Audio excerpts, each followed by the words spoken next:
গ্রামে রাত হলে শিয়াল ডাকতে থাকে। কেউ বলে ওরা ক্ষুধার্ত, আর কেউ বলে ওরা নতুন শিকার খুঁজছে।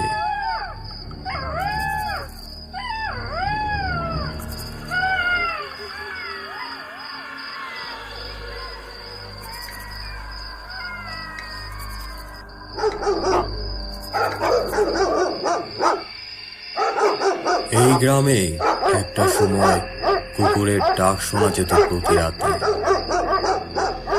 কিন্তু এখন শুধু শিয়ালের ডাক শোনা যায়, আর কুকুরগুলো এক এক করে হারিয়ে যাচ্ছে।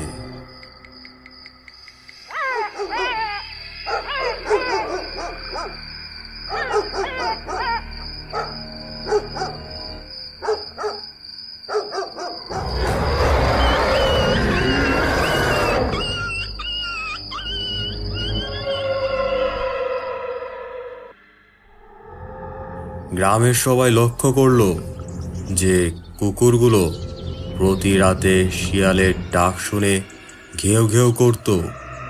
সেগুলো একের পর এক হারিয়ে যাচ্ছে, আর যাদের পাওয়া যাচ্ছে তাদের শরীর এমনভাবে ছিঁড়ে ফেলা হয়েছে যেন কোনো অশরীরী শক্তি তাদের উপর ঝাঁপিয়ে পড়েছে। গ্রামের মাতাব্বর ত্রিচলন গভীর ও চিন্তিত কণ্ঠে বললেন, এই ক্ষত আমি এর আগে কোনো জন্তুর কামড়ে দেখিনি। শিয়াল? না, ওরা এমন করে ছিঁড়ে খায় না। এই আঘাত, এই মৃত্যু যেন একটা অদৃশ্য কোনো অভিশপ্ত শক্তির ছোঁয়া। শুধু দেহ নয়, যেন আত্মাকেও কেড়ে নিচ্ছে কিছু একটা। গভীর চিন্তার বিষয়।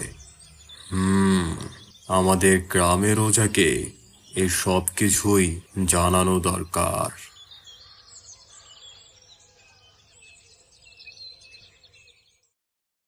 3 রাতের মধ্যে পুরো গ্রামে একটা কুকুরও বেঁচে রইল না। এখন রাতে যখন শিয়ালের ডাক শোনা যায়, কেউ জানে না ওরা কাকে ডাকছে। নতুন শিকার নাকি নতুন কোনো আতঙ্কের শুরু?